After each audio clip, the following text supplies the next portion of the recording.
నేటికి 25 సంవత్సరాలుగా ప్రజా జీవితంలో ఉన్నటువంటి నేను, ప్రజా సేవనే పరమావధిగా భావించిన నేను ఎప్పుడూ పార్టీకి ద్రోహం చేయలేదు, అవినీతి చేయలేదు, లంచాలు తీసుకోలేదు, అధికార దుర్వినియోగం చేయలేదు, భూ కబ్జాలు చేయలేదు.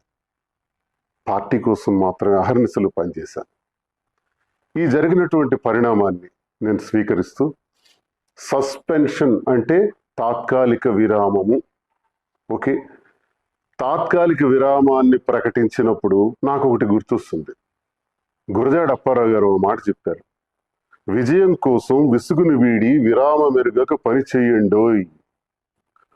పని చేస్తాను, కష్టపడి పని చేస్తాను, స్వతంత్రుడిగా, తటస్థునిగా, నా ప్రజల కోసం, నాకు నమ్ముకున్న గ్రామాల కోసం, నా పైన ఆధారపడి ఉన్నటువంటి కార్యకర్తల కోసం, అభిమానుల కోసం నిరంతరం మరింత రెట్టింపు ఉత్సాహంతో పనిచేస్తానని, ఎవ్వరూ ఆందోళన చెందవలసిన అవసరం లేదని, నా అభిమానులందరూ కూడా ధైర్యంగా ఉండాలని, గ్రామ గ్రామాన మళ్ళీ తిరుగుతాను, ప్రతి ఇంటికి ఈ దువ్వాడ శ్రీనివాస్ వస్తాడు,